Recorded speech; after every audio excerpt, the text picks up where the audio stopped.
নীলুফার চৌধুরী মনিয়াপা, আপনি এটা কি বললেন? জামাতি ইসলামের জাকাত ফিতরার টাকা খায় আর এর জন্য জাকাতের চাইতে চাঁদাবাজি ভালো? মানে ইসলামের একটা শরিয়ার ব্যাপারকে আপনি চাঁদাবাজির সাথে নিয়ে এসে তাকে কম্পারিজনে ফেলে দিলেন। কে জাকাত ফিতরার টাকা খায়, জামাতি ইসলাম খায় কিনা সেটা পরের প্রশ্ন, কিন্তু আপনি ইসলামের একটা শরিয়াকে কেমন করে আপনি এই চাঁদাবাজির সাথে তুলনা করলেন? আপনি কি এটা হিট অফ দ্য মুমেন্টে বলছেন? আপনি পরবর্তীতে টেলিকাস্ট হবার পর বাড়িতে এসে এই এপিসোডটা কি আপনি দেখেছেন? মনিয়াপা, আপনি বিএনপির কেন্দ্রীয় নেতা, আপনি সংরক্ষিত নারী আসনের একজন এমপি।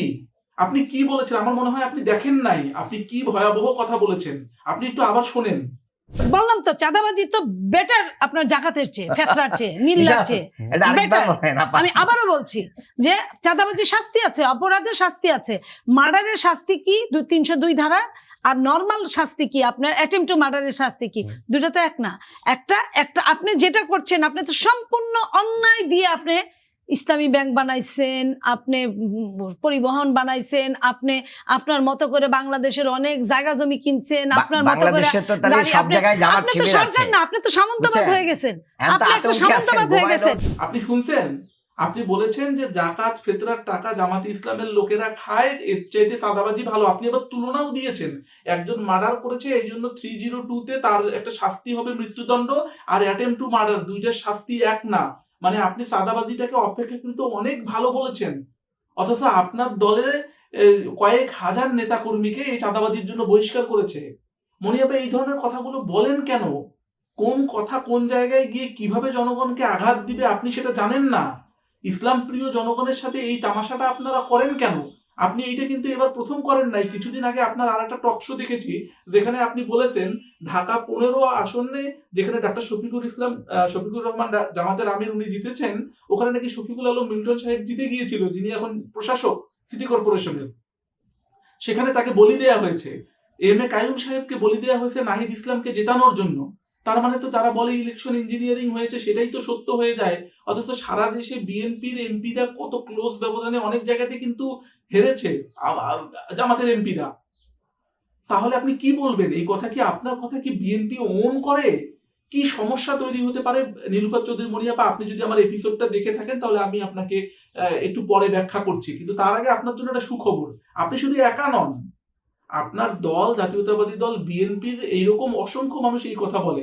এই তো দুদিন আগে চট্টগ্রামে ভারী বর্ষণে যখন জলাবদ্ধতায় মানুষ নানান প্রতিক্রিয়া দেখাচ্ছিল, তখন আমাদের মাননীয় প্রতিমন্ত্রী মহোদয় মীর শাহে আলম সেখানে গিয়ে মানুষের সাথে কথা বলে বলছেন এখানে কোনো জলাবদ্ধতা নাই, এগুলো মানুষ আন্দাজে বলছে। আমরা তাহলে ভুল দেখলাম? এতগুলো মেইন স্ট্রিম মিডিয়া কি ভুল কথা বললো? এরা যে ভুল কথা বলে নাই তার প্রমাণ কি জানেন? তার প্রমাণ হলো এই যে দেখে নেন মাননীয় প্রধানমন্ত্রী কি বলেছেন। এই কষ্টের জন্য আমি আমার অবস্থান থেকে চট্টগ্রাম শহরে বসবাসকারী সকল নাগরিকের কাছে আন্তরিকভাবে দুঃখ প্রকাশ করছি। আমরা চেষ্টা করছি যত দ্রুত সম্ভব এই সমস্যাটা থেকে মানুষকে বের করে নিয়ে আসা যায়। মাননীয় প্রধানমন্ত্রী বলেছেন এই জলাবদ্ধতার কারণে যে ডিস্টার্ব হচ্ছে, মানুষের যে জনদুর্ভোগ তৈরি হয়েছে, এর জন্য উনি দুঃখিত। উনি যত দ্রুত সম্ভব এটা সমাধান করার জন্য চেষ্টা করছেন। তাহলে আপনি চিন্তা করে দেখেন, অথচ তারপরে উনি যখন মাননীয় প্রতিমন্ত্রী মহোদয়কে সেখানে পাঠালেন, উনি গেলেন, উনি যাওয়ার পর কি বললেন এবার দেখেন। আমি মন্ত্রী, ঢাকা থেকে আসছি।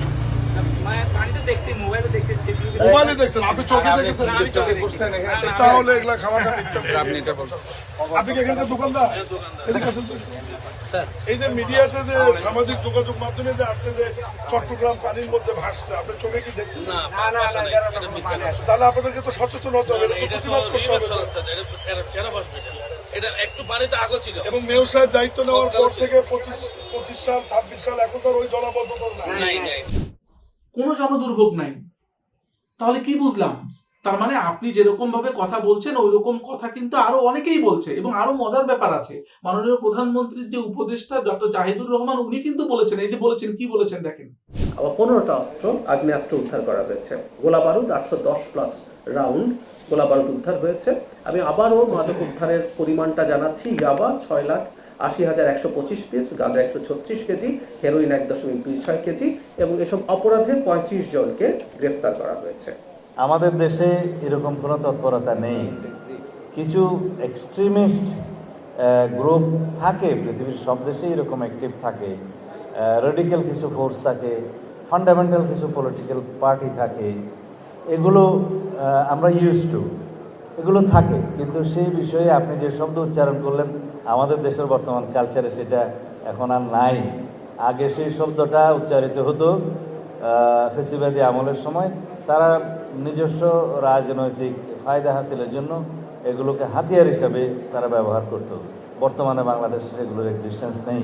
বাট যে ডিপ্লয়মেন্টটা হয়েছে 5 আগস্টের পরে আইন শৃঙ্খলাকে সমুন্নত রাখার জন্য, জনগণের নিরাপত্তার জন্য, সেটা অনেকাংশে এখন সীমিত এবং উড্রয়েল করা হয়েছে। এটা গ্রাজুয়ালি উড্রয়েল করা হচ্ছে, খুব শিগগিরই সেটা পুরোটাই উড্রয়েল হবে। উনি বলেছেন দেশে জঙ্গি তৎপরতা বেড়ে গিয়েছে, জঙ্গিদের উত্থান ঘটছে, জঙ্গি ব্যাপারটা বেড়ে গিয়েছে। অথচ মাননীয় স্বরাষ্ট্রমন্ত্রী মহোদয় বলেছেন যে দেশে কোনো জঙ্গি নেই, আমাদের দেশে এইরকম কোনো তৎপরতা নাই, বিভিন্ন দেশে এরকম উগ্রবাদ বা ফান্ডামেন্টালিস্ট কিছু মৌলবাদী মানুষজন থেকে থাকে, আমাদের দেশে এই ধরনের কোনো উৎপাত নেই। তাহলে এই ব্যাপারটা কি দাঁড়ালো? আপনারা এইরকম কথাবার্তা বলে সরকারকে এমন বিপদে ফেলতে চাইছেন কেন? মাননীয় প্রধানমন্ত্রীকে এমন বিপদে ফেলতে চাইছেন কেন? এবং শুধু এটাই নয়, কয়েকদিন আগে জ্বালানি মন্ত্রী মহোদয়ও কিন্তু একই কথা বলেছেন। কি বলেছেন? যে দেশে কোনো জ্বালানি তেলের সংকট নাই, অথচ মাইলের পর মাইল, কিলোমিটারের পর কিলোমিটার, রাতের পর রাত জেগে মানুষজন পেট্রোল পাম্পে দাঁড়িয়ে থেকে তার তেল নিয়েছে। যেই তেলের দাম বেড়ে গেল, লাইন তত হাওয়া হয়ে গেল। তাহলে এই ব্যবস্থাপনা, অব্যবস্থাপনা, সংকট, অসংকট, এই ব্যাপারগুলো কার তৈরি করা? তাহলে সংকট যদি হয় তাহলে সেটা বলেন, তাহলে মুখে এই ধরনের কথা বলার মানেটা কোন জায়গায়? আমি কিছু বুঝে পাইলাম না। তো ভালো কথা, এই কথাই কিন্তু শেষ না, আরো কথা আছে। কথা কি জানেন?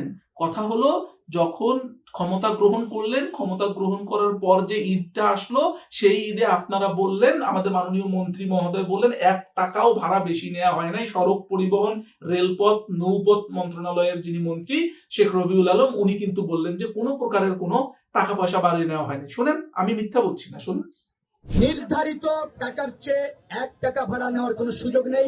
মোবাইল কোর্ট এখানে আছে, এখানে ভিজিলেন্স টিম এখানে আছে, এখানে কন্ট্রোল রুম আছে পুলিশের। যে কোনো যাত্রী কমপ্লেন করলে তাৎক্ষণিক ব্যবস্থা নেওয়া, এবং আমরা 24 ঘন্টা তৎপর আছি, 24 ঘন্টা। উনি এই কথা বললেন।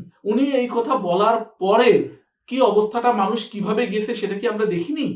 এবং এবার নাকি ঈদ যাত্রাটা হয়েছে সবচেয়ে স্মুথ এবং স্মরণকালের সেরা ঈদ এবার পালন করেছে মানুষজন, এবং অথচ ওই ঈদে প্রায় 450-র উপরে মানুষজন এবার রোড অ্যাক্সিডেন্টে মৃত্যুবরণ করেছে।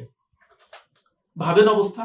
এবং শুধু এই ব্যাপার নয়, আপনার চাঁদাবাজির কথার সাথে সুর মিলিয়ে বলি, কার সাথে কানেক্ট করা যায় জানেন?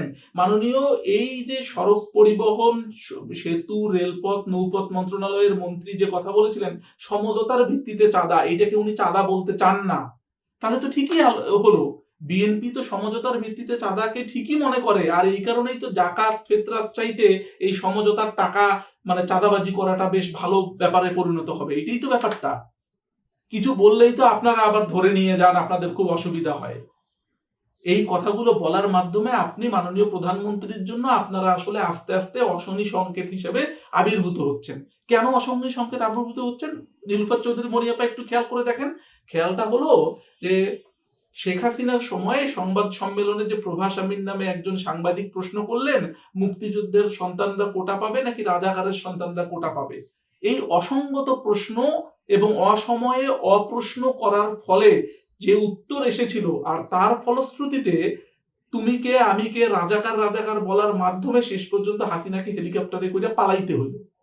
অতএব কোন কথা যে কোন জায়গায় কিভাবে জনগণের মনে আঘাত দেবে সেটা কিন্তু আপনি আমি কেউ জানি না।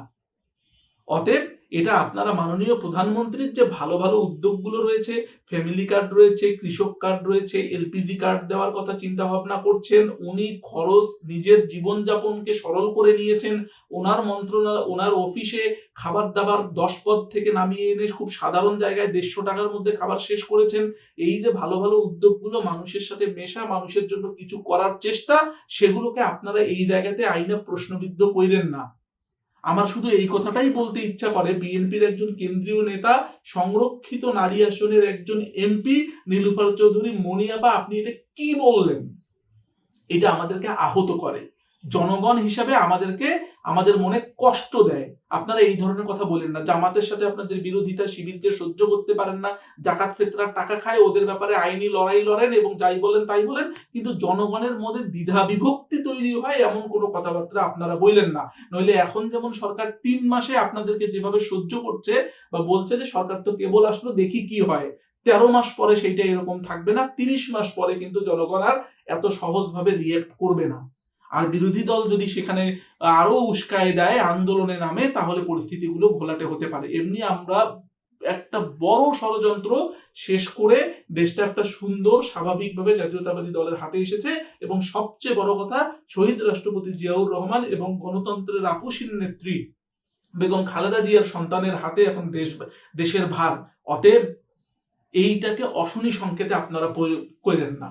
আর নীলুফার চৌধুরী মনিয়াপা, আপনি এই ধরনের কথা দয়া করে বললেন না। ধন্যবাদ সবাইকে।